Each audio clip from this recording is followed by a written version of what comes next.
Good afternoon, good afternoon, good afternoon. Sound.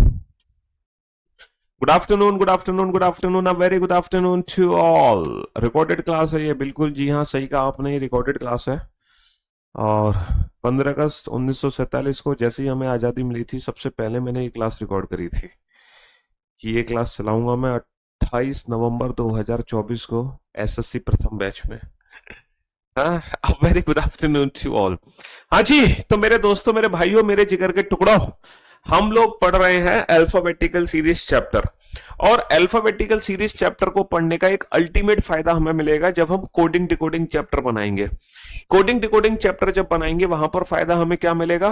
तब तक हमें अल्फाबेट के प्लेस की प्रैक्टिस हो चुकी होगी, हमें अपोजिट अल्फाबेट के प्लेस की प्रैक्टिस हो चुकी होगी, हमें लेफ्ट से नेगेटिव, लेफ्ट से मोर देन 26 पता चल गया होगा, है ना। आजकल कोडिंग डिकोडिंग के क्वेश्चंस को अगर आप कुछ ही सेकंड्स में सॉल्व करना चाहते हो, आप चाहते हो कि कोडिंग डिकोडिंग के क्वेश्चंस आप चुटकी बजाते ही सॉल्व कर दो, है।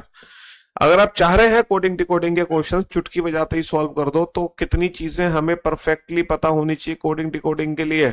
और आप जानते हैं, रीजनिंग का सबसे इंपॉर्टेंट चैप्टर होता है कोडिंग डिकोडिंग, क्योंकि हमारे एग्जाम में सबसे ज्यादा क्वेश्चन है यहां से आते हैं, कोडिंग डिकोडिंग से। तो कोडिंग डिकोडिंग के क्वेश्चंस को कुछ ही सेकंड्स में सॉल्व करने के लिए हमें पता होना चाहिए हर अल्फाबेट की प्लेस की वैल्यू। हर अल्फाबेट प्लेस वैल्यू हमें पता होनी चाहिए, और वो भी जो प्लेस वैल्यू है ना किसी भी अल्फाबेट की, वो दोनों एंड से पता होनी चाहिए, फ्रॉम बोथ दी एंड्स, ठीक है। लेफ्ट एंड से भी, फ्रॉम बोथ दी एंड्स, यानी कि दोनों एंड से पता होनी चाहिए, ना कि सिर्फ लेफ्ट हैंड से, बल्कि राइट हैंड से भी। हमें कोई भी लेटर हमें पता होना चाहिए कि ये लेफ्ट हैंड से कितना है और ये राइट हैंड से कितना है। समझ रहे हो? किसी भी अल्फाबेट की प्लेस की वैल्यू हमें पता होनी चाहिए कि लेफ्ट हैंड से 20 है, राइट हैंड से 7 है, ठीक है। और ये जो प्रैक्टिस है, ये प्रैक्टिस कहाँ से होती है? ये प्रैक्टिस तब होती है जब हम इस चैप्टर को पढ़ते हैं। कौन सा चैप्टर? जो कि हम पढ़ रहे हैं, अल्फाबेटिकल सीरीज। सबसे पहले दिन मैंने आपको, पहले और दूसरे दिन में मैंने आपको यही अल्फाबेट की प्लेस की वैल्यू की प्रैक्टिस कराई थी, फ्रॉम बोथ द एंड, दोनों एंड से प्रैक्टिस कर चुके हैं। ये ऑलरेडी हम प्रैक्टिस कर चुके हैं। दूसरी, है ना, दूसरी हमें पता होनी चाहिए, है ना, कि लेफ्ट हैंड से, है ना, कोई भी जब नेगेटिव वैल्यू निकल कर आती है, या फिर, है ना, या फिर मोर देन 26, मोर देन 26 वाली जो पोजीशन है ना, नेगेटिव पोजीशन, नेगेटिव पोजीशन, है ना, negative position and more than 26 वाली पोजीशन, ये more than 26 position, more than 26 वाली पोजीशन, और अपोजिट अल्फाबेट, है ना, अपोजिट अल्फाबेट। अपोजिट अल्फाबेट क्या होते हैं?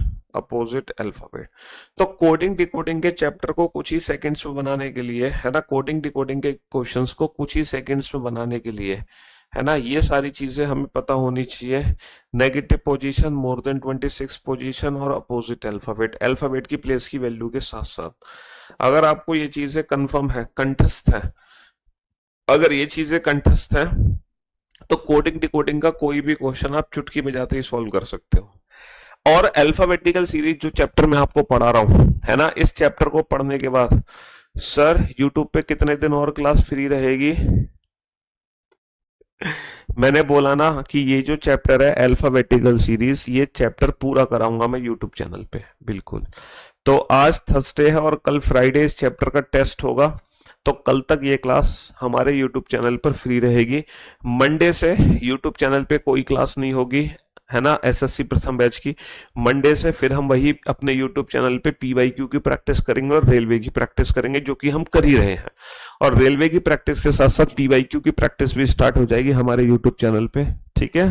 हाँ जी, लेकिन कल तक और यूट्यूब चैनल पर ये क्लास चलेगी, ठीक है। पीएनजी नहीं मिल रही है डेली, क्यों नहीं मिल रही भाई? पीएनजी तो regular time to time update हो रही है। कल की पीएनजी डाल दो, कल की पीएनजी कहाँ? अरे यार, क्लास पीएनजी नहीं मिल रही, ऐसा कैसे हो सकता है भाई?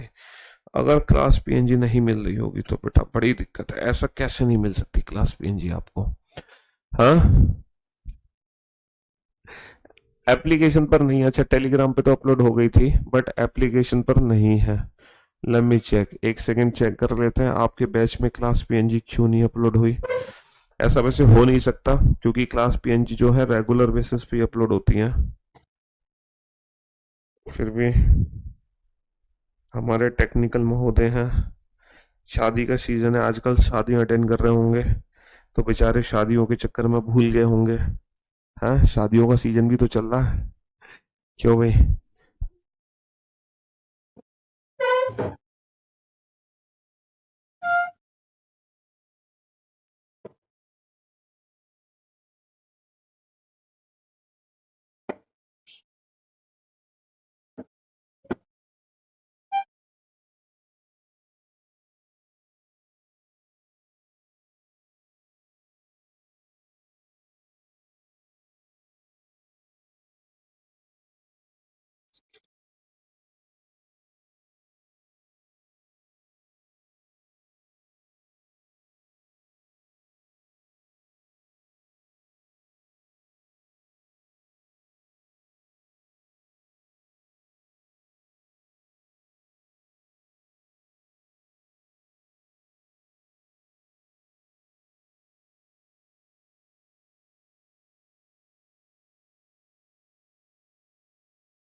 हाँ जी, चलिए साहब। तो मेरे दोस्तों, मेरे भाइयों, खिंचाई कर दी हमने अपने टेक्निकल की, बट आगे सब वो गलती नहीं करेंगे। तो कोडिंग डिकोडिंग चैप्टर जब हम पढ़ेंगे तो उस चैप्टर को पढ़ने में एक अल्टीमेट लेवल का आनंद हमें प्राप्त होगा। एक है ना, एक एक आनंद की अनुभूति हमें मिलेगी, एक परम सुख की प्राप्ति हमें होगी। कब? जब हम कोडिंग डिकोडिंग चैप्टर को पढ़ेंगे। और वो परम सुख क्यों मिलेगा? क्योंकि हम ये चीजें ना ऑलरेडी प्रैक्टिस कर चुके होंगे इस पर्टिकुलर चैप्टर में। किस चैप्टर में? किस चैप्टर में? जिस चैप्टर का नाम है अल्फाबेटिकल सीरीज, वर्णमाला श्रृंखला। अच्छा, हमने कितने टाइप्स की सीरीज पढ़ ली? कितने टाइप्स की सीरीज की प्रैक्टिस कर चुके हैं हम लोग without pen and paper? Sir, अगर मैं टाइप्स ऑफ सीरीज की बात करूं, अगर मैं टाइप्स ऑफ सीरीज की बात करूं, तो हमने सबसे पहले नॉर्मल अल्फाबेटिकल सीरीज पढ़ी। कौन सी? Normal, A to Z. जो हमारी ए टू जेड थी, नॉर्मल अल्फाबेटिकल सीरीज, ये हम प्रैक्टिस कर चुके हैं विदाउट पेन एंड पेपर। फिर हमने रिवर्स अल्फाबेटिकल सीरीज की भी प्रैक्टिस कर ली। फिर हमने इवन अल्फाबेटिकल सीरीज की भी प्रैक्टिस कर ली, if every alternative letter starting from A is deleted. फिर हमने ऑड अल्फाबेटिकल सीरीज की भी प्रैक्टिस कर ली, if every alternative letter starting from B is deleted. फिर हमने एक वो सीरीज की प्रैक्टिस करी थी जिसमें फर्स्ट हाफ रिवर्स ऑर्डर में है और सेकंड हाफ भी रिवर्स ऑर्डर में है। तो भैया, हमने पहली, दूसरी, तीसरी, चौथी, पांचवी, ये 5 सीरीज हम without pen and paper practice कर चुके हैं। 5 सीरीज, ठीक है। पर्टिकुलर पहली जो सीरीज है, इसमें कितने टाइप्स की काउंटिंग होती है? इसमें 6 टाइप की काउंटिंग होती है। याद है आप लोगों को 6 टाइप्स काउंटिंग? सर, लेफ्ट से नॉर्मल, राइट से नॉर्मल, लेफ्ट से नेगेटिव, है ना, और लेफ्ट से मोर देन 26, और राइट से नेगेटिव और राइट से मोर देन 26। तो 6 टाइप की काउंटिंग थी पहली सीरीज में। सर, जो दूसरी सीरीज है इसमें सिर्फ 2 टाइप्स की काउंटिंग है। इसमें सिर्फ 2 टाइप्स की काउंटिंग है ना, लेफ्ट से नॉर्मल, राइट से नॉर्मल। दूसरी में सिर्फ नॉर्मल काउंटिंग है, लेफ्ट से नॉर्मल, राइट से नॉर्मल। हेलो। और जो थर्ड सीरीज है, हाँ जी, इसमें सिर्फ, हाँ बोलो। हाँ,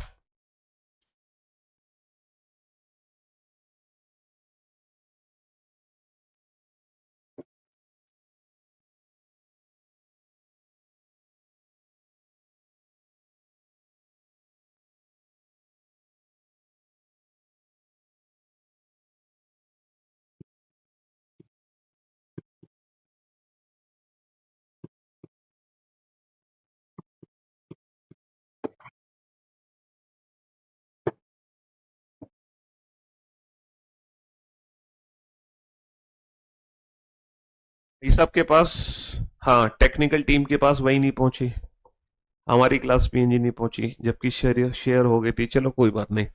इसमें 2 टाइप की काउंटिंग होती है, लेफ्ट हैंड से और राइट हैंड से। हालांकि मैंने टेलीग्राम चैनल पे क्लास पीएनजी शेयर कर दी थी, है ना, साथ की साथ ही कल। और इसमें कितने टाइप की काउंटिंग होती? अच्छा, इसमें 2 टाइप की काउंटिंग होती है, लेफ्ट से नॉर्मल, राइट से नॉर्मल। जब यहाँ पर लेफ्ट से नॉर्मल काउंटिंग होती है तो अल्फाबेट की प्लेस की वैल्यू जस्ट डबल होगी। जो भी अल्फाबेट पता कर रहे हो उसकी ओरिजिनल वैल्यू जस्ट डबल कर दो। और अगर आप राइट हैंड से कैलकुलेट कर रहे हो, तो पहले डिस्टेंस लेफ्ट हैंड से कन्वर्ट करो 14 में से घटाकर, तब डबल करो। ऑड अल्फाबेटिकल सीरीज में डबल माइनस 1 करते हैं। और यहाँ भी कितने टाइप्स की काउंटिंग होती है? 2 टाइप्स की काउंटिंग होती है, लेफ्ट से नॉर्मल, राइट से नॉर्मल। लेकिन राइट से कोई वैल्यू हो तो पहले लेफ्ट में कन्वर्ट करो 14 में से घटाकर, तब डबल माइनस 1 करो। और यहाँ पर कितने टाइप्स की काउंटिंग होती है? यहाँ पर कितने टाइप्स की काउंटिंग होती है? यहाँ पे सर होती है 4 टाइप्स की काउंटिंग। कितने टाइप्स की? 4 टाइप की, है ना। दो दो तो लेफ्ट हैंड से, जैसे लेफ्ट हैंड से 5th लेटर, लेफ्ट हैंड से 19th लेटर, और 2 काउंटिंग होती है राइट हैंड से, जैसे राइट हैंड से 9th लेटर, राइट हैंड से 19th लेटर। अब मुझे बताओ, है ना, पिछली जो 4 या 5 क्लासेस आपकी हुई हैं अल्फाबेटिकल सीरीज की, उन सारी क्लासेस में, है ना, उन क्लासेस का रिवीजन हुआ कि नहीं हुआ? 6 type, 2 types, 2 types, 2 types, 4 types. और सारी की सारी जो काउंटिंग है वो हम विदाउट पेन एंड पेपर कर रहे हैं। मेरा आपसे पढ़कर कोर्स पूरा कर लिया है। एसएससी जीडी का रीजनिंग 20 में से 20 सही जाता है विदाउट पेन एंड पेपर। और प्रैक्टिस के लिए आपको बुक लें, प्लीज बता दीजिए। हाँ, प्रैक्टिस के लिए मॉक की प्रैक्टिस कर लो। 100 मॉक टेस्ट आपको मिले हुए हैं टेलीग्राम चैनल पर, बिल्कुल फ्री ऑफ कॉस्ट। वहां से प्रैक्टिस कर लो, बुक से प्रैक्टिस कर लो। चैप्टर वाइज प्रैक्टिस करनी है। चैप्टर वाइज प्रैक्टिस करने के लिए 2 किताबें हैं मार्केट में। और अगर आपको मिक्स प्रैक्टिस करनी है मॉक, तो वो 100 मॉक टेस्ट बिल्कुल फ्री ऑफ कॉस्ट आपको दिए हुए हैं। ठीक है, चलिए साहब, आज हम आगे बढ़ते हैं। पहली, दूसरी, तीसरी, चौथी, पांचवी, ये 5 सीरीज हमने कर ली। आज हम आगे बढ़ते हैं और नई सीरीज की तरफ बढ़ेंगे। पहले देखते हैं, है ना, इन 5 सीरीज को मिलाकर, कुल मिलाकर कितने प्रश्न के उत्तर हम लोग दे चुके हैं। इन 5 सीरीज को मिलाकर कितने प्रश्नों के उत्तर हम लोग दे चुके हैं। कल 27 तारीख थी, जी हाँ, तो 27 नवंबर की क्लास पीएनजी हम ओपन कर लेते हैं, फिर देखते हैं कि टोटल कितने क्वेश्चंस आप लोग सॉल्व कर चुके थे। ठीक है जी सर, ये सारे क्वेश्चंस हम पिछले 5 दिनों से सॉल्व करते आ रहे हैं। सब कुछ हमने सॉल्व किया है पिछले 5 दिनों में। ये क्या हुआ भाई? ये तो गड़बड़ हुई है। चलिए शाम, ये टोटल कितने क्वेश्चन सॉल्व कर लिए? 48 क्वेश्चन हम लोग सॉल्व कर चुके हैं। 48, है ना, टोटल 48 क्वेश्चन सॉल्व कर लिए हमने। अब हम आगे बढ़ते हैं। ठीक है, अल्फाबेट, हाँ जी, आगे बढ़ते हैं और नई सीरीज की तरफ बढ़ते हैं, क्वेश्चन नंबर 49 से। और जो भी हम आंसर देंगे बेटा, वो विदाउट पेन एंड पेपर देंगे, है ना। जो भी हम आंसर देंगे वो विदाउट पेन एंड पेपर देंगे। ठीक है जी। 48 हम कर चुके हैं पिछली 5 क्लासेस में। अब ये बताओ, क्वेश्चन नंबर जो 49 और 50 है, इसके लिए कौन सी सीरीज हम बनाएं according to the given condition? क्या ये पुरानी सीरीज का क्वेश्चन है या फिर एक नई सीरीज बनकर आएगी यहां पर? If first half is written in the reverse order, then if the first half is written in the reverse order, then यदि केवल और केवल प्रथम अर्धांश विपरीत क्रम में लिखा जाए, मतलब only first half is written in the reverse order. तो फर्स्ट हाफ मैंने कल बताया था आपको कि अंग्रेजी वर्णमाला में 2 हाफ होते हैं, फर्स्ट हाफ, सेकंड हाफ, पहला भाग, दूसरा भाग। A to M होता है फर्स्ट हाफ, पहला भाग, N to Z होता है सेकंड हाफ, दूसरा भाग। तो हमने फर्स्ट हाफ को रिवर्स ऑर्डर में लिखा है, सेकंड हाफ में हमने कोई छेड़छाड़ नहीं करी है ना। यदि प्रथम अर्धांश को विपरीत क्रम में लिखा जाए, केवल और केवल प्रथम अर्धांश ही है जो हमने विपरीत क्रम में लिखा है, सेकंड हाफ में हमने कोई छेड़छाड़ नहीं की है। अच्छा, क्वेश्चन को सॉल्व करने की ट्रिक वही है, क्वेश्चन को सॉल्व करने की ट्रिक वही है बेटा। सेम आने पर माइनस, डिफरेंट आने पर plus. In case of English बच्चा आंसर देगा लास्ट वाली पोजीशन से, हिंदी वाले बच्चे पहले वाली पोजीशन से। दाएं से 12वें के बाएं 7वां, तो बाबू यहां पर दोनों ही पोजीशन डिफरेंट है। जब पोजीशन डिफरेंट आती है, पोजीशंस डिफरेंट आती है, तो डिफरेंट आने पर प्लस करते हैं। 12 और 7 19, 19वां जो अक्षर होगा वो दाईं ओर से होगा, है ना। जब दोनों पोजीशन डिफरेंट है तो डिफरेंट आने पर प्लस होगा। 12 + 7 19th, 19th from which and? Right hand, है ना, दाईं ओर से 19वां अक्षर। अब आप ये देखो, जब मैं दाया, है ना, राइट हैंड, हमें पता है सर ये अंग्रेजी वर्णमाला का लेफ्ट हैंड है और ये अंग्रेजी वर्णमाला का राइट हैंड है, ये दाया छोर, ये बाया छोर। हमें काउंट करना है 19th फ्रॉम राइट हैंड, दाएं से 19वां। जब मैं यहां से 19वां अक्षर काउंट करूंगा, तो आप ये सोचो कि वो जो 19वां अक्षर होगा वो सेकंड हाफ में काउंट होगा या फर्स्ट हाफ में काउंट होगा? सोच कर देखो सर, जब मैं यहां से 19वां अक्षर काउंट कर रहा हूँ तो डेफिनेटली वो फर्स्ट हाफ में ही पहुंचेगा, क्योंकि यहां से लेकर यहां तक तो केवल 13 अक्षर है।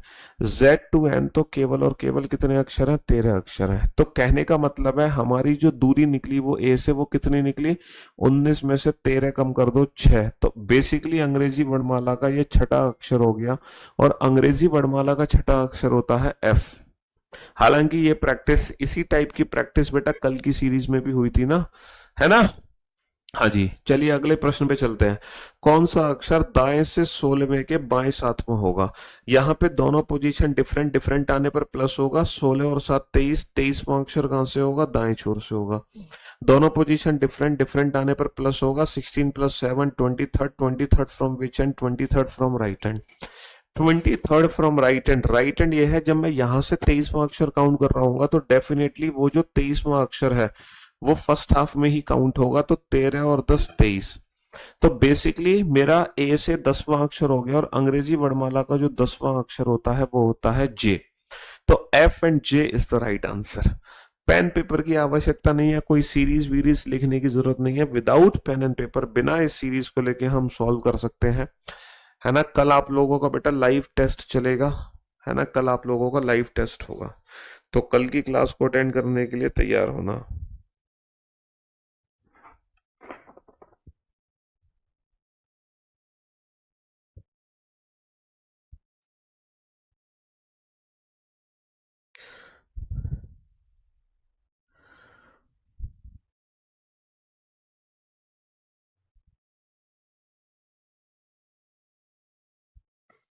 बनाओ फटाफट से, जल्दी से। यदि प्रथम अर्धांश को विपरीत क्रम में लिखा जाए, यदि प्रथम अर्धांश को विपरीत क्रम में लिखा जाए, if the first half is written in the reverse order, है ना। If the first half is written in the reverse order, यदि प्रथम अर्धांश को विपरीत क्रम में लिखा जाए तब। तो कहने का मतलब है केवल और केवल फर्स्ट हाफ को ही रिवर्स ऑर्डर में लिखा गया है, सेकंड हाफ हमारा नॉर्मल है। केवल और केवल फर्स्ट हाफ को ही रिवर्स ऑर्डर में लिखा गया है, सेकंड हाफ हमारा नॉर्मल है। ये सीरीज का हो गया लेफ्ट एंड, और ये हो गया भैया राइट एंड, है ना। हिंदी में इसको कह सकते हैं हम बायां छोर, और ये हो गया दायां छोर, है ना। वर्णमाला के जो लेफ्ट राइट हैंड है वो हमारे अकॉर्डिंग है, जो हमारा राइट वो जो हमारा लेफ्ट, जो हमारा दाया वो हमारा दाया, इसका दाया जो हमारा बाया वो इसका बाया। ठीक है, तब कौन सा अक्षर दाएं से 13वें के दाएं चौथा होगा? दोनों पोजीशन सेम, पोजीशन सेम आने पर माइनस। 13 माइनस का 4 9, 13 माइनस का 4 9, बेटा दाएं से 9। पोजीशन सेम आने पर क्या करते हैं? पोजीशन सेम आने पर माइनस, इंग्लिश में माइनस प्लस रिवर्स होता है। 13 माइनस का 4 ninth, ninth from which and? Right hand. Ninth from which and? Right hand. अब मैं राइट हैंड से जब नाइन्थ काउंट करूंगा तो बेटा वो नवा अक्षर सेकंड हाफ में रुक गया। अब वो फर्स्ट हाफ में पहुंचना ही नहीं है, अब वो फर्स्ट हाफ में पहुंचेगा नहीं, वो यहीं की यहीं रुक गया, है ना। यहीं की यहीं रुक गया बेटा। यहाँ माइनस का 11 30, 3 3 3 3, तीसरा अक्षर कहां से होगा? दाएं से। पोजीशन सेम आती है तो माइनस कर देते हैं, 13 माइनस का 4। पोजीशन सेम आती है तो माइनस करते हैं, 14 माइनस का 11 3। ये कंसेप्ट में पहली क्लास में ही समझा चुका हूं बहुत अच्छे से, ठीक है। तो दाएं से 9 और दाएं से 3, दाया छोर ये है, यहां से तीसरा अक्षर बेटा सेकंड हाफ में ही रहेगा, फर्स्ट हाफ में नहीं पहुंचेगा। सेकंड हाफ में रहा, फर्स्ट हाफ। पिछले क्वेश्चन में तो बेटा हम दाएं से जब 19 काउंट कर रहे थे तो हम इसको पार कर गए थे, है ना। दाएं से जब 23 काउंट कर रहे थे तो हम इसको पार कर गए। तो हमने दूरी ए से पता लगाई 6 और 10, लेकिन यहां पर ए से पता लगाने की जरूरत नहीं है, यहां पर जेड से नवा अक्षर। अंग्रेजी वर्णमाला में जेड से नवा अक्षर क्या होता है? ऐसा अंग्रेजी वर्णमाला का नवा अक्षर आई होता है, लेकिन हम आई आंसर नहीं देंगे, आई का अपोजिट आंसर देंगे, क्योंकि ये जेड से है तो इंडियन रेलवे, तो R is the right answer. अंग्रेजी वर्णमाला का तीसरा अक्षर सी होता है, लेकिन हम सी आंसर नहीं देंगे, सी का अपोजिट आंसर देंगे, क्योंकि ये जेड से तीसरा है। अगर ए से तीसरा होता तो डेफिनेटली सी होता, जेड से तीसरा, सी का अपोजिट C6, C6, तो X is the right answer, है ना। Indian railway, R is the right answer. तो R and X, R and X. चलिए साहब, तो बेटा मुझे लगता है कि आपने दोनों काउंटिंग सॉल्व कर ली। आपने राइट हैंड से 23rd ले लिया, राइट हैंड से 23rd, राइट हैंड से 19th भी ले लिया, और राइट हैंड से 9th और राइट हैंड से 3rd भी ले लिया। राइट हैंड से दो टाइप की काउंटिंग है, या तो आप इस सीरीज में रुक जाओ या आप इसको पार कर जाओ, तो दोनों टाइप की काउंटिंग कंफर्म हो गई। यहां पर आप पार कर गए थे, यहां पर आप यहीं रुक गए थे। अब जब अगले क्वेश्चन आएंगे तो सोच कर बताओ वो क्वेश्चन कहां से होंगे, कहां से काउंटिंग हो रही होगी? सर वो क्वेश्चन में काउंटिंग हो रही होगी फ्रॉम लेफ्ट हैंड, और लेफ्ट हैंड से दो टाइप की काउंटिंग होगी, या तो आप यहीं रुक जाओगे या फिर आप इस सीरीज को पार कर जाओगे। दो टाइप की काउंटिंग होगी ना। चलिए साहब, हाँ जी, तो अगर कॉन्सेप्ट्स क्लियर होते हैं ना, तो हमें ये भी पता चलता जाता है कि अगला क्वेश्चन क्या आने वाला है। अगर आप तरीके से पढ़ाई कर रहे हो तो हमें ये भी समझ आने लगता है कि नेक्स्ट क्वेश्चन ये आएगा। यदि प्रथम अर्धांश को विपरीत क्रम में लिखा जाए तब, if the first half is written in the reverse order, if the first half is written in the reverse order then, यानी कि फिर से केवल और केवल फर्स्ट हाफ को ही उल्टा लिखना है, सेकंड हाफ में कोई छेड़छाड़ नहीं है। फिर से केवल और केवल फर्स्ट हाफ को ही उल्टा लिखना है, सेकंड हाफ में हमें कोई छेड़छाड़ नहीं करनी है। यूपीपी में सिलेक्शन हो गया, गॉड ब्लेस यू, कॉन्ग्रेचुलेशन। हाँ जी, फिर से हमें सेकंड हाफ में कोई छेड़छाड़ नहीं करनी है बेटा। बाएं से 10वें के दाएं 7वां, यहाँ पे दोनों ही पोजीशन डिफरेंट है, और जब दोनों पोजीशन डिफरेंट होती है तो डिफरेंट आने पर प्लस करते हैं। 10 और 7 17, 17वां अक्षर कहां से होगा? 17वां अक्षर बाएं से होगा। देखो, बाएं से 12वें के दाएं 7वां, जब यहाँ पे दोनों पोजीशन डिफरेंट होते हैं तो डिफरेंट आने पर प्लस करते हैं। 12 और 7 19, 19वां अक्षर कहां से होगा? बाएं से होगा। समझ रहे हो? बाएं से 17 और बाएं से 19, तो जब बाएं से काउंटिंग हो रही है तो आप ये सोचो 17 और 19 हो रही है बाएं से, बेटा ये है लेफ्ट हैंड, ये है हमारा बायां छोर। यहां से काउंट करना है हमें, कौन सा अक्षर काउंट करना है? इसमें 17, इसमें 19। तो जब मैं 17 और 19 काउंट करूंगा तो वो फर्स्ट हाफ में काउंटिंग होगी या सेकंड हाफ में? सर ऑब्वियस सी बात है, जब आप लेफ्ट हैंड से 17th काउंट करोगे तो वो सेकंड हाफ में काउंटिंग होगी। लेफ्ट हैंड से 19th काउंट करोगे तो वो सेकंड हाफ में काउंट होगी। कहने का मतलब है, अगर मैं फर्स्ट हाफ को सीधा कर दूं तो मेरे आंसर पे कोई फर्क पड़ना है? सर कोई फर्क नहीं पड़ना। अगर मैं फर्स्ट हाफ को सीधा कर दूं, नॉर्मल अल्फाबेटिकल सीरीज लिख दूं, तो क्या मेरे आंसर पे कोई फर्क पड़ना है? कोई फर्क नहीं पड़ना।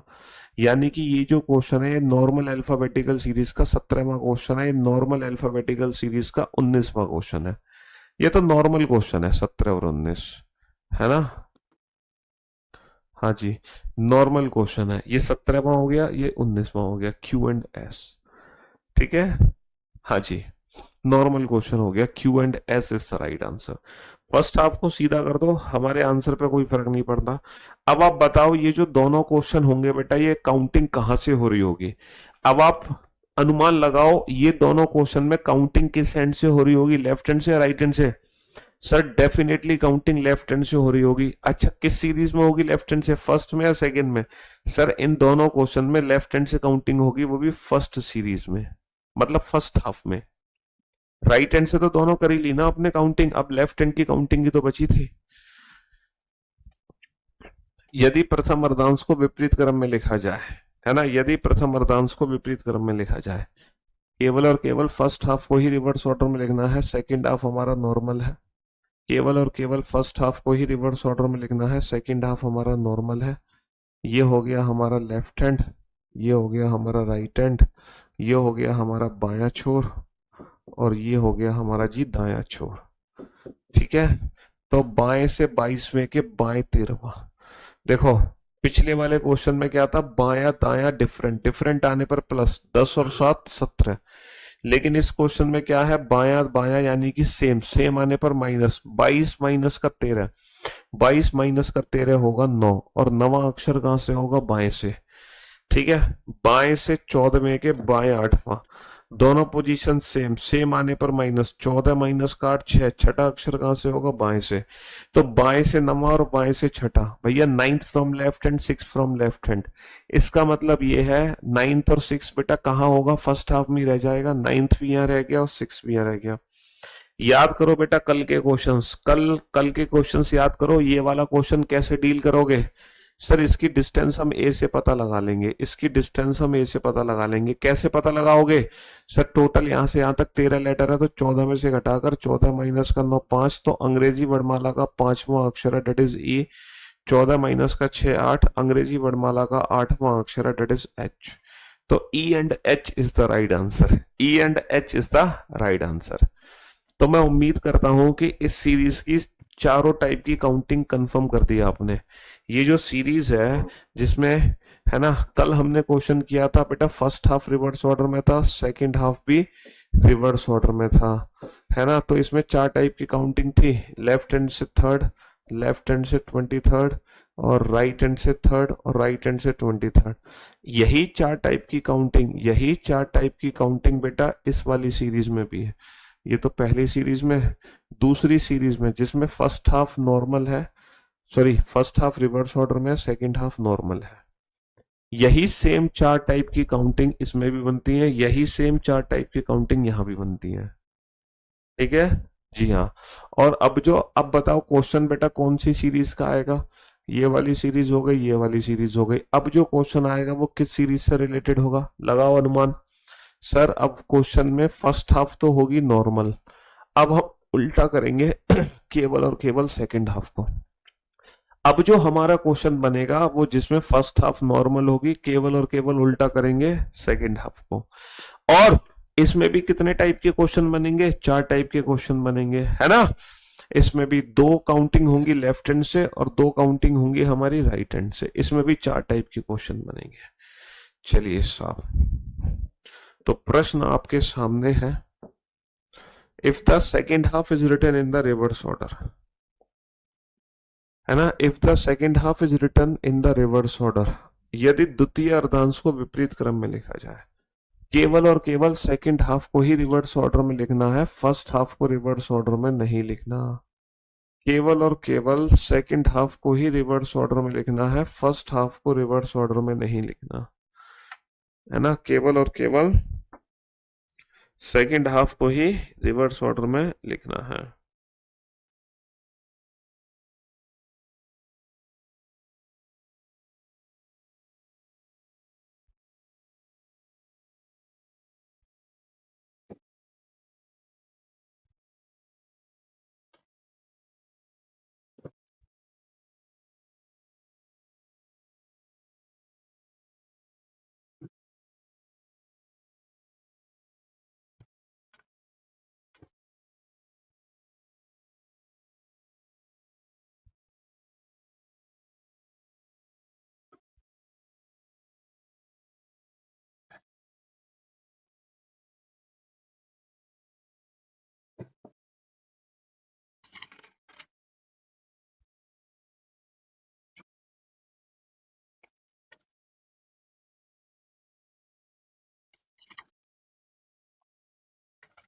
हाँ जी, कंप्लीट।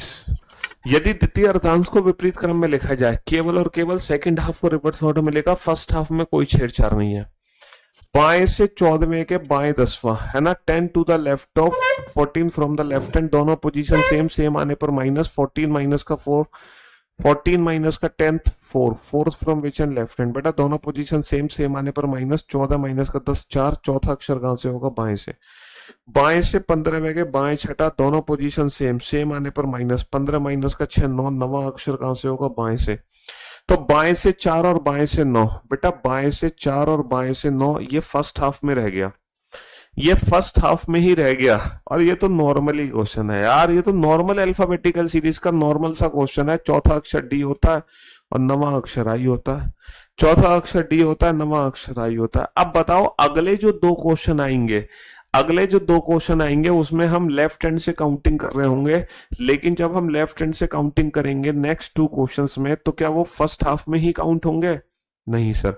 अब जो अगले दो क्वेश्चन आएंगे उसमें लेफ्ट हैंड से काउंटिंग होगी, लेकिन वो फर्स्ट हाफ में नहीं, वो पहुंचेंगे तुम्हारे सेकंड हाफ में। चलिए देखते हैं क्या हमारा अनुमान सही लग रहा है। If the second half is written in the reverse order, if the second half is written in the reverse order, केवल और केवल सेकंड हाफ को ही रिवर्स ऑर्डर में लिखना है। फर्स्ट हाफ हमारा नॉर्मल है, सेकंड हाफ को ही रिवर्स ऑर्डर में लिखना है। केवल और केवल सेकंड हाफ को ही रिवर्स ऑर्डर में लिखना है। फर्स्ट हाफ हमारा नॉर्मल है ना, फर्स्ट हाफ हमारा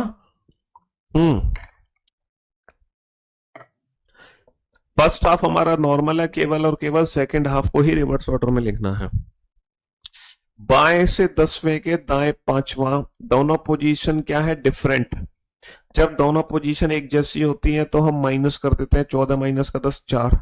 लेकिन जब दोनों पोजीशन एक दूसरे से अलग होती हैं तो हम प्लस कर देते हैं, 10 और 5 15, 15वां अक्षर कहां से होगा? बाएं से। बाएं से 13वें के दाएं 7वां, दोनों पोजीशन डिफरेंट, डिफरेंट आने पर प्लस, 13 और 7 20, 20वां अक्षर कहां से होगा? बाएं से। तो बाएं से 15 और बाएं से 20 आप लोग समझ ही गए होंगे ना, बाएं से 15 और बाएं से 20 क्या होगा, है ना। तो भैया बायां छोर ये है, लेफ्ट हैंड ये है, यहां से 15वां अक्षर जब हम काउंट करेंगे तो वो फर्स्ट हाफ में काउंट होगा या सेकंड हाफ। सर 15 का मतलब ये तो 13 ही अक्षर है, तो यहां से 2 अक्षर और काउंट करने हैं। सर 20 का मतलब ये तो 13 ही अक्षर है, तो यहां से 7 अक्षर और काउंट करने हैं, तभी तो 13 और 7 20 बनेगा। तो बेसिकली Z से दूसरा अक्षर, Z से 7वां अक्षर। अंग्रेजी वर्णमाला में Z से दूसरा तो Y होता है भैया, Z पहला हो गया, दूसरा Y हो गया।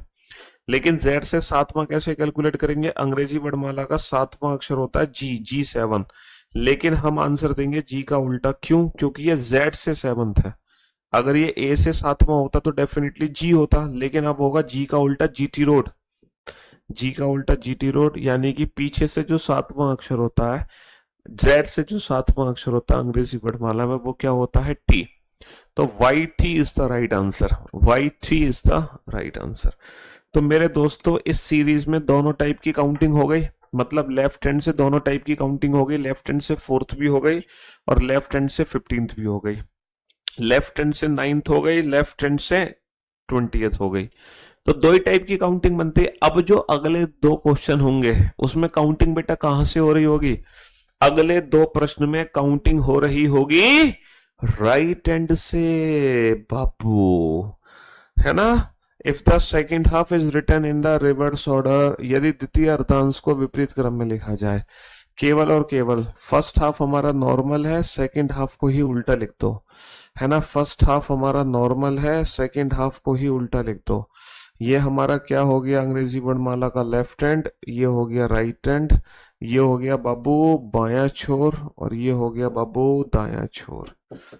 ठीक है जी, पोजीशन सेम आने पर माइनस, डिफरेंट आने पर प्लस। भाटी जी समझ कैसे आएगा, आपने कल का लेक्चर देखा था, परसों का देखा था, उससे पहले का लेक्चर देखा था, है। कमेंट करना बड़ा आसान है, लेकिन तुम बेटा बीच में टपक पड़े हो, प्रीवियस लेक्चर तुमने देखे नहीं है, तुम्हें तो यही नहीं समझ आ रहा होगा कि सर कब प्लस कर दे रहे हो कब माइनस कर दे रहे हो, हैं। लेकिन जो बच्चे इस टॉपिक को पहले दिन से पढ़ रहे हैं उनको बहुत बेहतरीन तरीके से समझ आ रहा होगा कि कब प्लस और कब माइनस होना और काउंटिंग कैसे करनी है। हाँ, तो पहले अपने गिरेबान में झांक कर देखो, कहीं कमी तुम्हारे अंदर तो नहीं है, हाँ। हाँ जी, चलिए साहब। हाँ जी, तो काउंटिंग कहां से होगी, काउंटिंग हो रही होगी राइट हैंड से। काउंटिंग कहां से करनी है, काउंटिंग करनी है सर राइट हैंड से, राइट हैंड से काउंटिंग करनी है, लेफ्ट हैंड से तो दोनों काउंटिंग हो गई। चलो हम तो ये अनुमान लगा रहे थे वाकई में राइट हैंड से काउंटिंग करनी है कि नहीं करनी है, तो हमारा अनुमान है, लेकिन हम चेक करते हैं। दाएं से 10वें के दाएं 5वां, सर ये दोनों पोजीशन सेम है, पोजीशन सेम आने पर क्या करेंगे, माइनस 10 माइनस का 5 5 हो गया, 5वां अक्षर कहां से होगा, दाएं से। सर ये दोनों पोजीशन हमारी सेम है, पोजीशन एक जैसी है, दाया दाया, तो माइनस, तो 15 माइनस का 5 10 और 10वां अक्षर कहां से हो गया, दाएं से। तो भैया दाएं से 5 और दाएं से 10, मैंने कहा था ना अब काउंटिंग राइट हैंड से होने वाली है।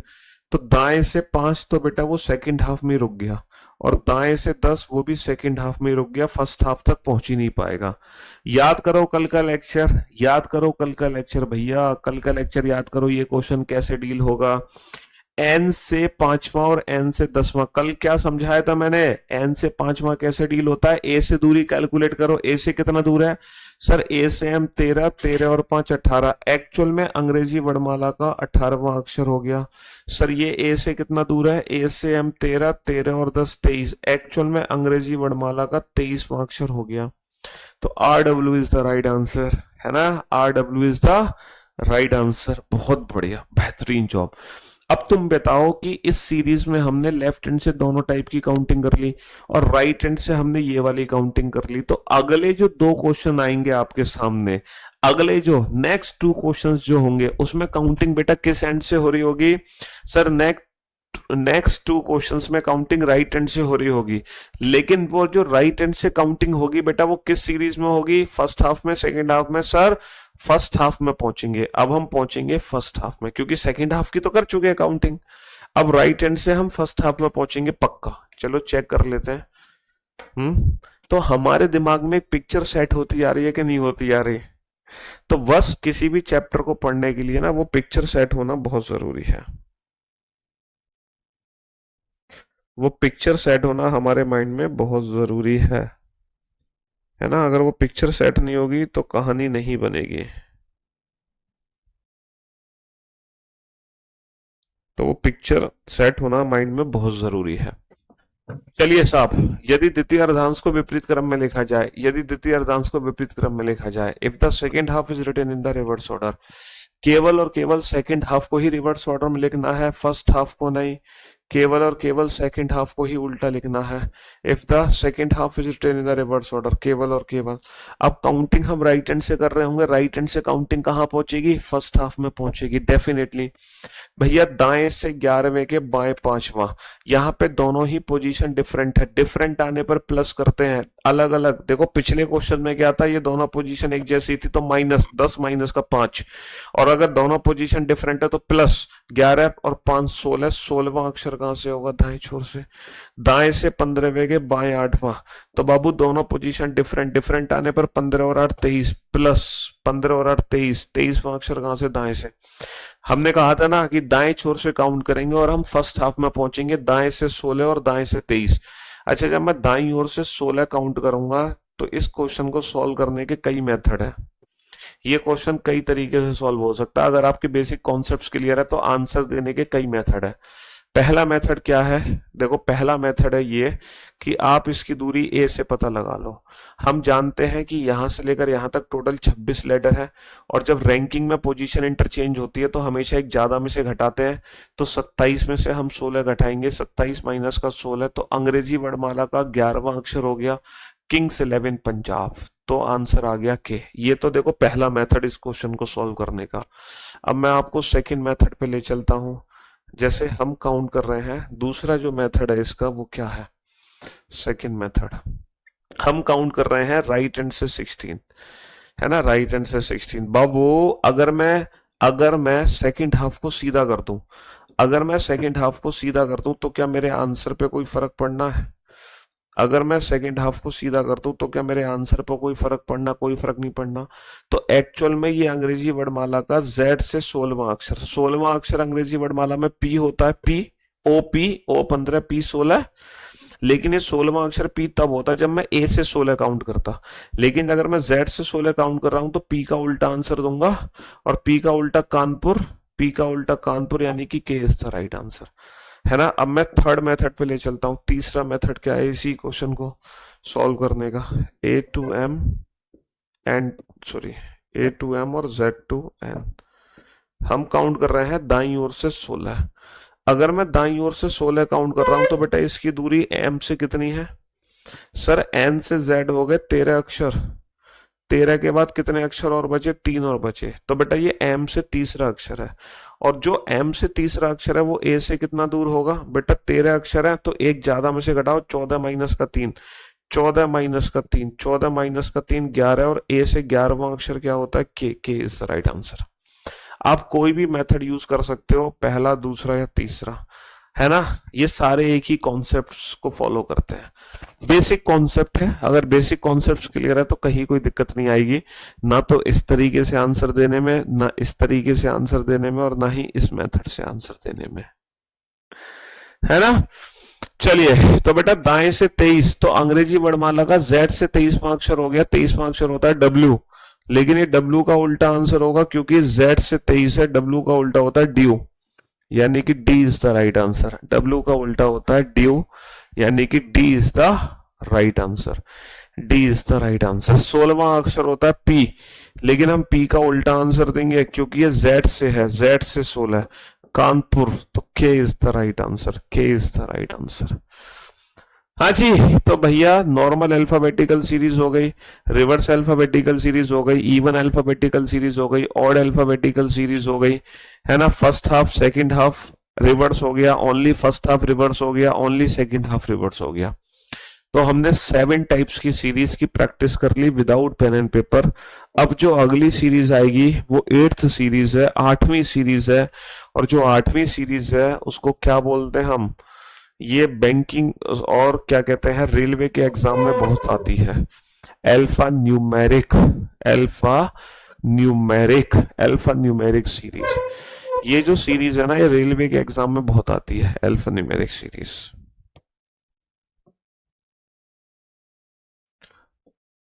ये रेलवे के एग्जाम्स में काफी पूछी जाती है अल्फा न्यूमेरिक सीरीज।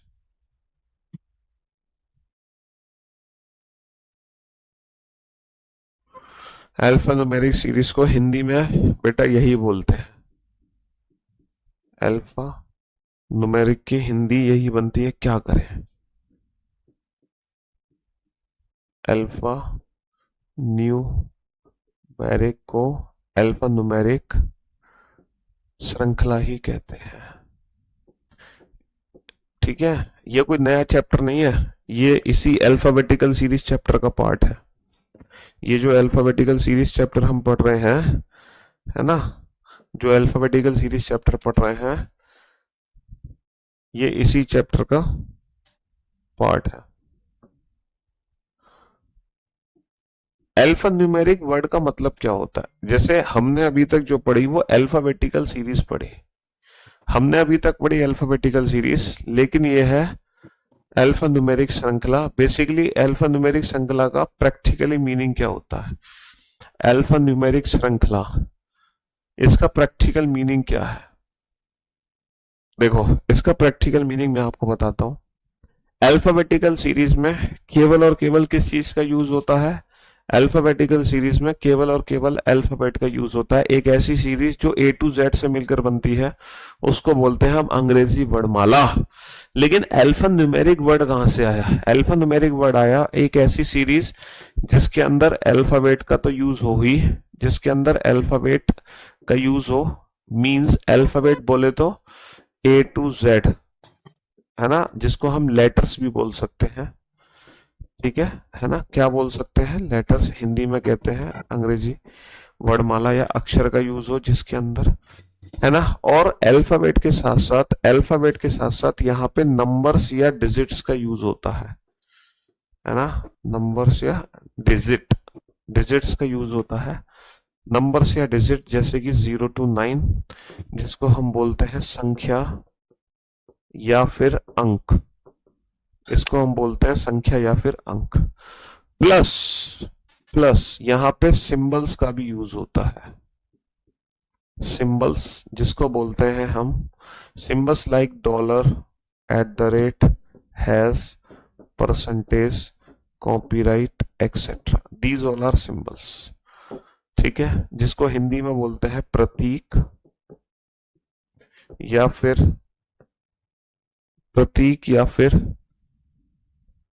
संकेताक्षर, प्रतीक या फिर संकेताक्षर। तो एक ऐसी सीरीज जिसके अंदर अल्फाबेट भी हो, नंबर भी हो, सिंबल भी हो, उसको मिलाकर जो बनेगी उसको कभी भी अल्फाबेटिकल सीरीज नहीं बोलेंगे, उसको बोलेंगे हम अल्फा न्यूमेरिक सीरीज, है ना। उसको क्या बोलेंगे हम? Alpha numeric series. उसको हम हमेशा अल्फा न्यूमेरिक सीरीज के नाम से जानते हैं। ठीक है, हाँ जी।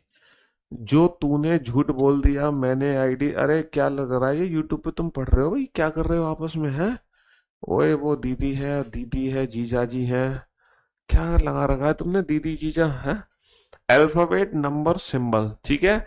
अल्फाबेट एक ऐसी सीरीज जिसके अंदर इन तीनों का यूज होता है, उसको हम बोलते हैं alpha numeric series. Sir alphabetical series तो हमें पहले से याद थी और आपने याद करा दी थी हमने पहली क्लास में, ए टू जेड, है ना, ए टू जेड। अल्फाबेटिकल सीरीज तो सर हमें पहले से याद है। क्या सर हमें एग्जाम में अल्फा न्यूमेरिक सीरीज याद करके जानी पड़ेगी? नहीं sir, alpha numeric series exam में गिवन होती है, ये सीरीज हमें याद नहीं करनी है, ये सीरीज हमें एग्जाम में गिवन होती है। इस सीरीज को हम घर से याद करके नहीं जा सकते क्योंकि अल्फा न्यूमेरिक सीरीज में टोटल एलिमेंट्स फिक्स नहीं होते। अल्फा न्यूमेरिक सीरीज में 26 एलिमेंट भी हो सकते हैं, 20 भी हो सकते हैं, 15 भी हो सकते हैं, 10 भी होते हैं। अल्फाबेटिकल सीरीज में तो फिक्स है ए टू जेड 26, लेकिन अल्फा न्यूमेरिक सीरीज में फिक्स नहीं होते। जैसे कि अल्फा न्यूमेरिक सीरीज एग्जाम में इस तरीके से बन सकती है: P Indian rupee, U dollar, 3 E 5 G 9 copyright percentage dot dot dot dot dot dot. ये काइंड ऑफ ये होती है अल्फा न्यूमेरिक सीरीज। जैसे R4, है ना, copyright 6, Indian rupee, dollar 8, U B G, है ना, डॉट, है ना, 7 dot dot dot, these are alphanumeric series. अच्छा, जब हम बोलते हैं अल्फा न्यूमेरिक सीरीज में विच लेटर, जब हम अल्फा न्यूमेरिक सीरीज में बोलेंगे ना विच लेटर, तो हम पूछेंगे किसी एक अक्षर के बारे में, तो जो आपका आंसर होगा वो A to Z में होगा। जब हम अल्फा न्यूमेरिक सीरीज में पूछेंगे आपसे विच नंबर, कौन सी संख्या या कौन सा अंक, विच डिजिट, तो आपका जो आंसर होगा वो 0 to 9 में होगा। जब अल्फा न्यूमेरिक सीरीज में पूछा जाएगा ना विच सिंबल, कौन सा प्रतीक, कौन सा संकेताक्षर, तो जो आपका आंसर होगा वो सिंबल्स की फॉर्म में होगा। लेकिन अगर आपसे पूछा जाएगा एग्जाम में, अगर आपसे पूछा जाएगा एग्जाम में विच एलिमेंट, विच एलिमेंट, अगर आपसे पूछा जाएगा एग्जाम में कौन सा तत्व, तब जो आपका आंसर होगा वो ईदर अल्फाबेट और नंबर और सिंबल, कुछ भी हो सकता है। जब हम बोलते हैं ना तत्व, तो तत्व के अंदर बेटा अक्षर भी आता है, तत्व के अंदर संख्या भी आती है, और तत्व के अंदर हमारा प्रतीक भी आता है, यानी कि संकेताक्षर भी आता है। तो एग्जाम में पूछा क्या जा रहा है, इस पे विशेष ध्यान देना। विच एलिमेंट, तो विच एलिमेंट का मतलब ये सब होता है। विच एलिमेंट का मतलब अल्फाबेट, नंबर, सिंबल में से कुछ भी हो सकता है। अगर एग्जाम में पूछा जाए विच लेटर, तो सिर्फ हम लेटर का जिक्र करते हैं। विच नंबर, तो सिर्फ नंबर पे फोकस होगा। विच सिंबल, तो सिर्फ सिंबल पे फोकस होगा। लेकिन अगर एग्जाम में वर्ड यूज हो गया विच एलिमेंट, तो हमें सिर्फ एलिमेंट का मतलब फिर किसी का भी जिक्र हो सकता है। ठीक है, हाँ जी, राधिका जी आपने सही किया। अबे तुम तो राधे राधे करने लग रहे हो, है बहुत बढ़िया। चलिए, तो अब अल्फा न्यूमेरिक सीरीज में ये एग्जाम में क्वेश्चन कैसे बनेंगे जरा बोर्ड पे ध्यान से देखना। कुछ इस तरीके से प्रश्न हमारे एग्जाम में पूछे जाते हैं related to alphanumeric series, related to alphanumeric series.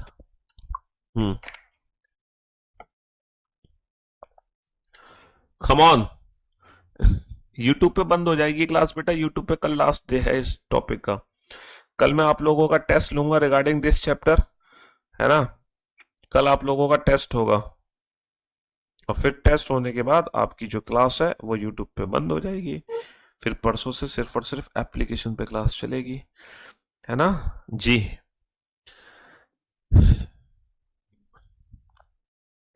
जिनको कमेंट से डिस्टरबेंस हो रही है वो एप्लीकेशन पर क्लास खोल लें, जिनको कमेंट से कोई डिस्टरबेंस नहीं हो रही वो यहीं लगे रहे।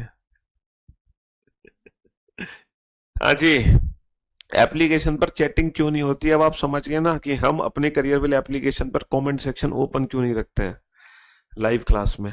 उसका रीजन आपको समझ आ गया ना, इसलिए नहीं रखते क्योंकि जो फाउंडेशन क्लासेस होती हैं, जो मतलब मेन बैच की हमारी क्लासेस होती हैं, जब हम चीजों को समझा रहे होते हैं तो कमेंट्स हमें बहुत डिस्टर्ब कर देते हैं, हम चीजों को समझ नहीं पाते। इसलिए यूट्यूब चैनल पर आप मतलब एप्लीकेशन पर आप सिर्फ अपना ही कमेंट देख पाते हो, है ना। हाँ जी,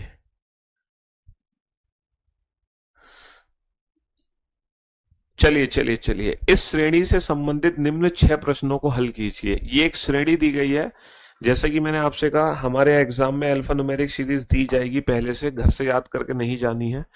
1 2 3 4 5 6 7 8 9 10 11 12 13 14 15 16 17 18 19 20 21 22 23 24, टोटल 24 एलिमेंट दिए हुए हैं। टोटल 24 एलिमेंट्स हैं in the given alpha numeric series. जो अल्फा न्यूमेरिक सीरीज हमारे एग्जाम में दी गई उसमें 24 एलिमेंट है। पहला क्वेश्चन है कौन सा तत्व बाएं से चौथे के दाएं पांचवा होगा। ट्रिक वही पुरानी है जो तुमने सीखी है।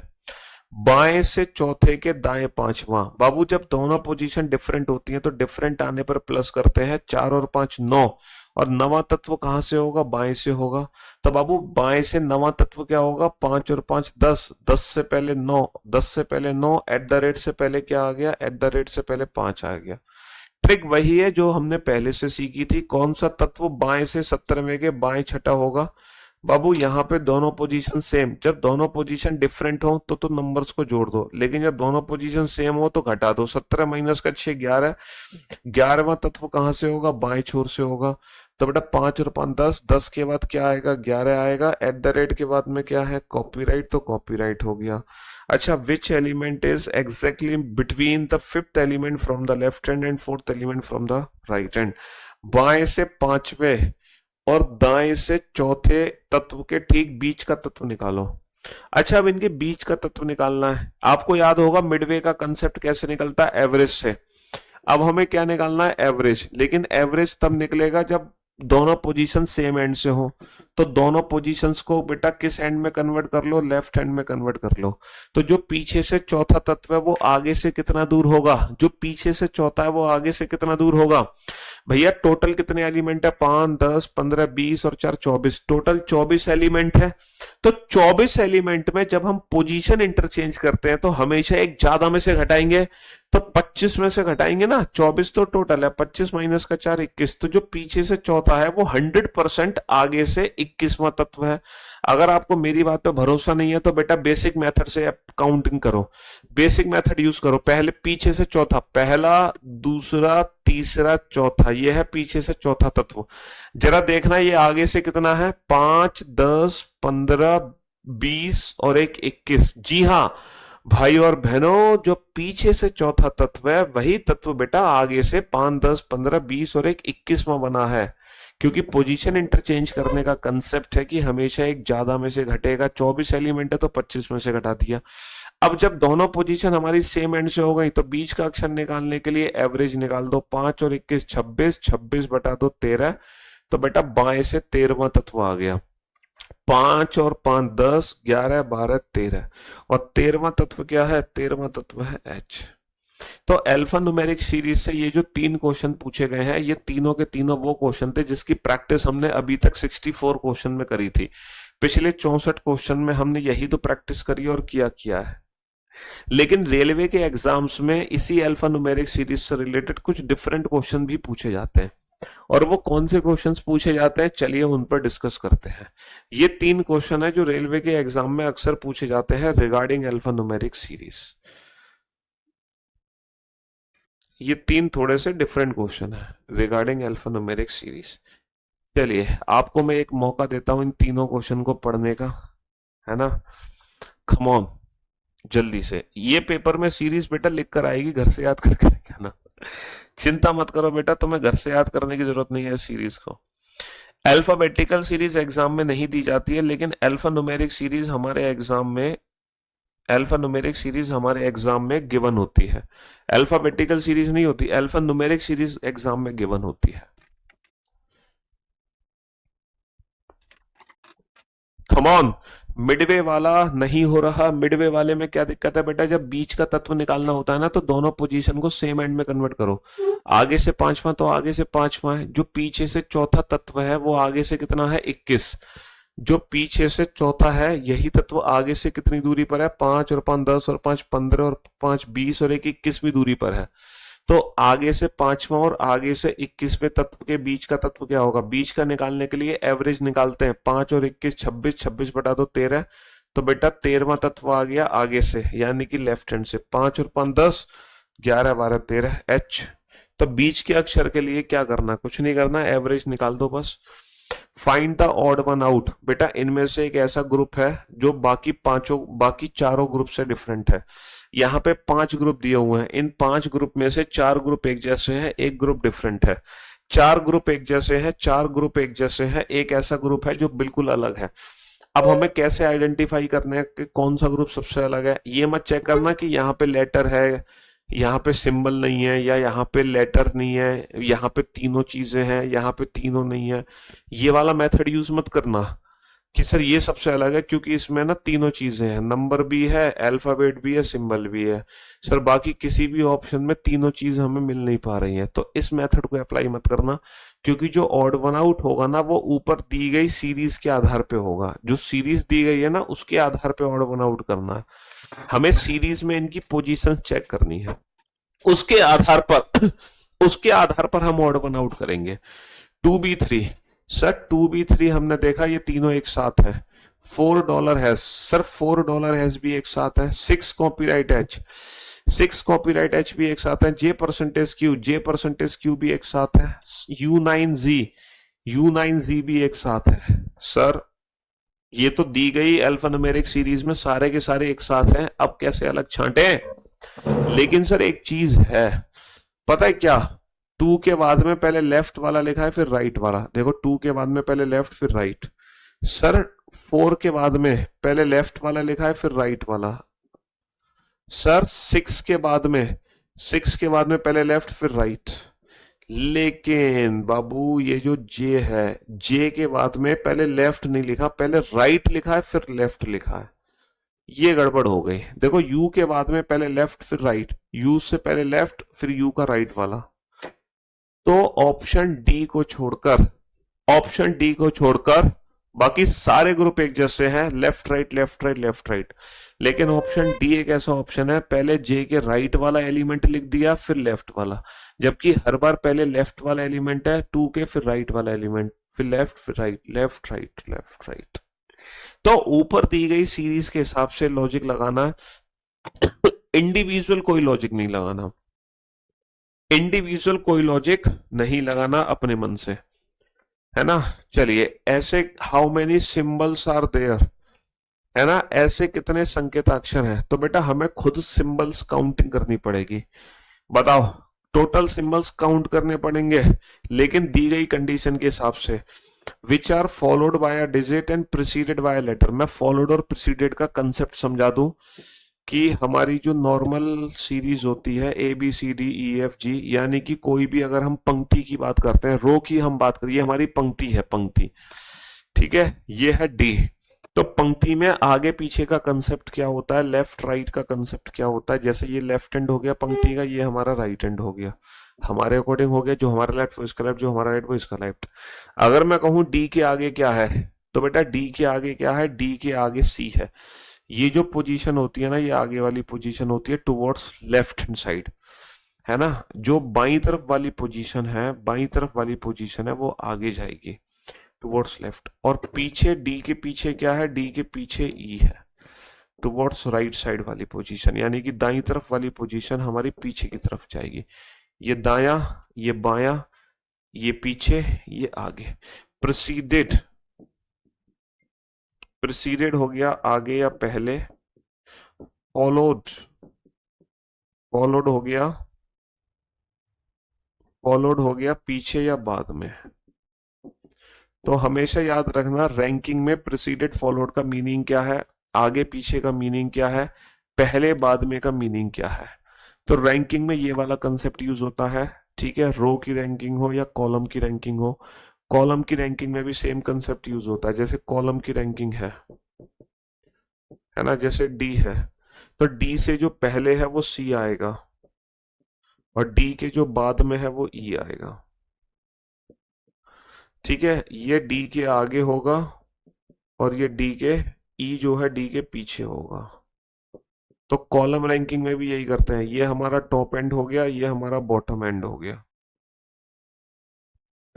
ठीक है। ये प्रीसीडेड, ये फॉलोड, ये पहले, ये बाद में, ये आगे, ये पीछे। तो रैंकिंग में याद रखना पहले बाद में क्या चीज होती है। हाँ जी, अब आप टोटल सिंबल्स काउंट करो, how many symbols are there. यहां पर ऐसे कितने सिंबल्स हैं, है ना, जिनके ठीक पहले एक अक्षर आ रहा है, मतलब सिंबल से ठीक पहले एक लेटर आना चाहिए, तथा जिनके ठीक बाद में एक अंक आ रहा है और ठीक बाद में एक अंक भी आना चाहिए। तो हमें इंडिविजुअल काउंटिंग करनी पड़ेगी उन सिंबल्स की जिनसे पहले लेटर है बाद में डिजिट है, उन सिंबल्स की जिनके पहले लेटर है और बाद में डिजिट है, बिल्कुल ये काउंट हो जाएगा। ये सिंबल काउंट होगा क्योंकि पहले लेटर है और बाद में क्या है, डिजिट है। इसके पहले लेटर नहीं है, इसके पहले लेटर नहीं है, इस सिंबल के पहले लेटर नहीं है, ये जो सिंबल है इसके पहले लेटर है और बाद में डिजिट है, और ये जो सिंबल है इसके पहले लेटर नहीं है। तो टोटल ऐसे कितने सिंबल्स काउंट होंगे? सिर्फ दो ही ऐसे सिंबल्स काउंट होंगे। There are only two symbols which immediately preceded by a letter and followed by a digit. यहां पर केवल दो ऐसे प्रतीक हैं जिनके ठीक पहले एक संख्या, सॉरी एक अक्षर और ठीक बाद में एक संख्या आ रही है ना? हाँ जी, एक बच्चा कह रहा न्यू बैच कब आएगा? क्लैपिंग आपके लिए, क्लैपिंग। चलिए अब नेक्स्ट क्वेश्चन पे चलते हैं। ये सीरीज है बेटा, जब एग्जाम में ये वाली सीरीज दी जाए ना तो इस वाली सीरीज को पता है कैसे सॉल्व करना है आपको? इस वाली सीरीज को सॉल्व करना है पहले पहले एलिमेंट को कंपेयर करके। पहला पहला जो एलिमेंट है वो कितनी डिस्टेंस पे है, ये वाला क्वेश्चन सॉल्व होगा। पहला पहला एलिमेंट कितनी डिस्टेंस पे है? जैसे 2 के बाद हैज और हैज के बाद 6, इसमें कितना गैप है? जरा ऊपर चेक करना, 2 के बाद हैज और हैज के बाद 6, इसमें कितना कितना गैप आ रहा है? सर 2 के बाद हैज में 4 एलिमेंट का गैप है, और सर हैज के बाद 6 में भी 4 एलिमेंट का गैप है। तो पक्का जो अगला एलिमेंट होगा वो भी 4 के गैप के बाद होगा। 1 2 3 4, 4 के गैप के बाद होगा, यानी कि परसेंटेज। अगला जो एलिमेंट होगा वो पक्का 4 के गैप के बाद होगा, यानी कि परसेंटेज। अच्छा 2 के बाद 3 4 कैसे आया? सर 2 का इमीडिएट राइट फिर 1 का गैप। अच्छा हैज के बाद ई कॉपीराइट कैसे आया? सर हैज का इमीडिएट राइट फिर 2 का गैप है। Has E copyright 2 3 4। अच्छा एक सेकेंड 2 3 4 इमीडिएट राइट और 2 का गैप है, इमीडिएट राइट और 2 का गैप, बिल्कुल सही जवाब। 6 के बाद एच जे कैसे आया? सर इमीडिएट राइट और 2 का गैप। तो परसेंटेज के बाद क्या आएगा? परसेंटेज का इमीडिएट राइट यानी कि 7, और फिर 2 एलिमेंट का गैप 8 और डॉट का गैप आ जाएगा, यानी कि आ जाएगा 9। Percentage 7 9, percentage 7 9। बहुत बढ़िया सर। अगर 3 साइड दी हो, left right left and between दिया, अरे मेरे भाई बीच का जो पूछा होता वो 2 लोगों के बीच में होता, 3 के बीच में कैसे काउंट करोगे? बीच के लिए तो मोर देन 2 पोजीशन कभी दी नहीं जा सकती। बीच तो 2 लोगों के बीच में होगा ना, बीच 3 के बीच में कैसे बीच काउंट करोगे? 3 के तो जब मिडवे बिटवीन बीच का निकालेंगे तो वहां पे सिर्फ 2 ही पोजीशन होती हैं। और अगर वो वाला क्वेश्चन होगा बाएं से दाएं तो उसमें तो 2 से ज्यादा पोजीशन हो सकती है। ठीक है, चलिए साहब बनाइए। ये भी अगला अल्फा न्यूमेरिक सीरीज का क्वेश्चन है। बनाओ इस क्वेश्चन को जल्दी से, बनाओ इस क्वेश्चन को जल्दी से।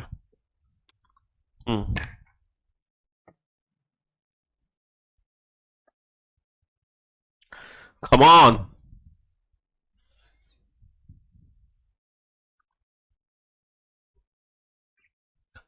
दोनों क्वेश्चन के आंसर दो। आस्था जी कहा क्या हाल है? बता दो आस्था जी इनको क्या हाल है, और इनको ये भी बता दो कि है ये आस्था है या फिर अश्वनी है? आस्था है।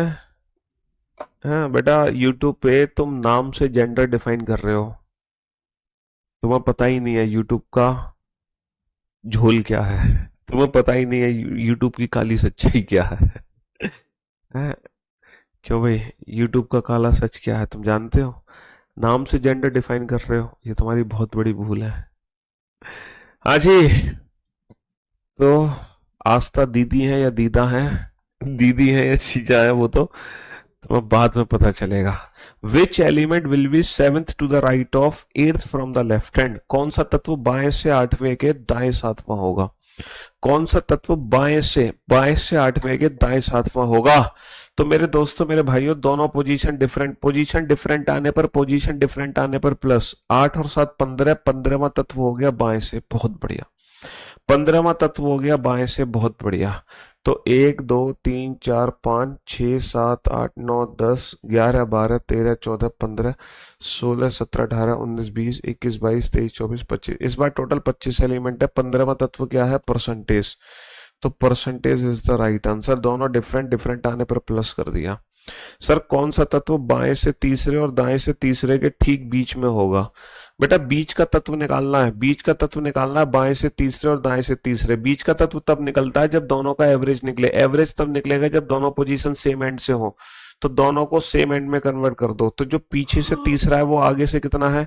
टोटल 25 एलिमेंट है तो हमेशा एक ज्यादा में से घटाएंगे। 25 एलिमेंट है तो 26 में से 3 घटा दो, यानी कि जो पीछे से तीसरा है वो आगे से पक्का 23वां है। अगर आपको मेरी बात पे यकीन नहीं है तो काउंट करो।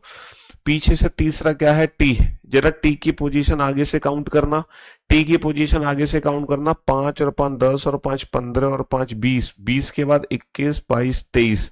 बिल्कुल सही कहा सर, टी ही है जो पीछे से तीसरा आगे से 23 है। अब एवरेज निकाल दो, 3 और 23 26 बटा तो 13। 13वां तत्व आ गया बेटा फ्रॉम लेफ्ट हैंड, यानी कि बाएं छोर से। 5 और 5 10, 10 के बाद 11 12 13, यानी कि जे इज द राइट आंसर। तो ये दो तो पुराने क्वेश्चन है ना, जिसकी प्रैक्टिस हम बहुत कर चुके हैं। बट रेलवे में ये वाले जो 3 क्वेश्चन है ये अलग क्वेश्चन पूछे जाते हैं। ये 3 क्वेश्चन थोड़े से डिफरेंट है जो रेलवे एग्जाम्स में बनते हैं। हाँ जी, regarding alphanumeric series, alphanumeric series, ये 3 क्वेश्चन है जो रेलवे एग्जाम से बनते हैं रिगार्डिंग अल्फा न्यूमेरिक सीरीज। फटाक से बेटा इस क्वेश्चन का आंसर दो जल्दी से, कम ऑन। हाँ जी, फिर एक 10 मिनट का ब्रेक होगा, हम खाना खाएंगे, फिर 4 बजे दोबारा से यूट्यूब चैनल पे प्रैक्टिस करने आ जाएंगे रेलवे की।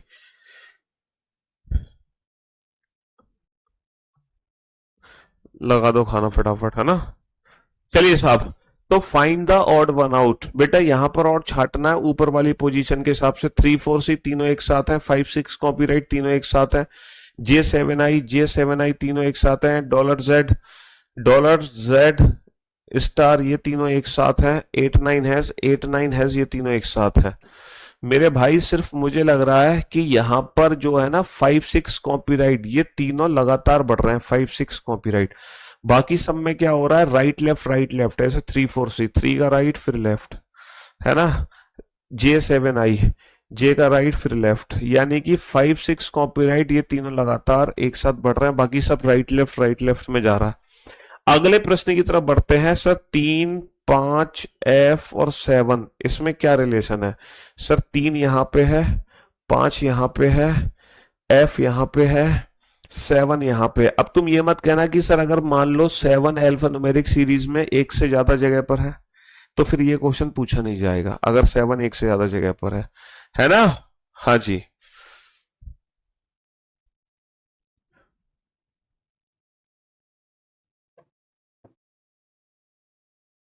मैथ्स की बेटा लाइव क्लासेस होंगी, मैथ्स की लाइव क्लासेस ही हो रही हैं। हाँ चलिए साहब, तो यहां पर चलते हैं। 3 5 F7, 3 5 F7 में बेटा कितने का डिफरेंस है? यहाँ पे 3 का डिफरेंस है। यहाँ पे कितने का डिफरेंस है? 3 का डिफरेंस है। यहाँ पे कितने का डिफरेंस है? 3 का डिफरेंस है। तो आगे भी कितने का डिफरेंस आएगा? 3 का। 1 2 3, 3 का डिफरेंस आएगा तो क्या आ जाएगा? 3 के डिफरेंस के बाद डॉलर आ जाएगा। 3 के डिफरेंस के बाद क्या आ जाएगा? डॉलर आ जाएगा। अच्छा 3 4 D इमीडिएट राइट 1 का गैप, 5 6 C इमीडिएट राइट 1 का gap, F G J immediate right 1 का गैप, इमीडिएट राइट 1 का गैप। तो बेटा डॉलर का इमीडिएट राइट क्या है? Z, और 1 का गैप लोगे तो क्या आ जाएगा? Dollar Z8, dollar Z8, dollar Z8। ठीक है, चलिए साहब, और हम आखिरी क्वेश्चन की तरफ बढ़ते हैं। आज की क्लास का लास्ट क्वेश्चन। ऐसे कितने संकेताक्षर हैं, ऐसे कितने सिंबल्स हैं, सिंबल्स जिनके ठीक पहले एक डिजिट और बाद में एक लेटर? ऐसे कितने ठीक पहले डिजिट बाद में लेटर बिल्कुल काउंट है, ठीक पहले डिजिट बाद में लेटर बिल्कुल काउंटेबल है, ठीक पहले डिजिट बाद में लेटर बिल्कुल काउंट है। लेकिन ये सिंबल काउंट नहीं होगा, ठीक पहले डिजिट नहीं है, ये भी सिंबल काउंट नहीं होगा, ये भी सिंबल काउंट नहीं होगा। तो कितने ऐसे सिंबल हैं जिनके ठीक पहले डिजिट बाद में लेटर है? देयर आर ओनली 3 सिंबल्स जिनके पहले डिजिट और बाद में सिंबल है ना। तो tomorrow will be the last class of alphabetical series, है ना, and tomorrow will be your test. कल आप लोगों का टेस्ट होगा और कल इस चैप्टर का लास्ट डे है। उसके बाद अल्फाबेटिकल सीरीज का दुनिया का कोई भी क्वेश्चन तुम बना दोगे कल की क्लास के बाद। तो कल लास्ट क्लास होगी अल्फाबेटिकल सीरीज की, और कल आप लोगों का क्या होगा? टेस्ट होगा। लाइव टेस्ट होगा कल, लाइव टेस्ट, ठीक है। हाँ जी, फिर मंडे से हम नए दिन, नई शुरुआत नए चैप्टर के साथ होगी, ठीक है जी।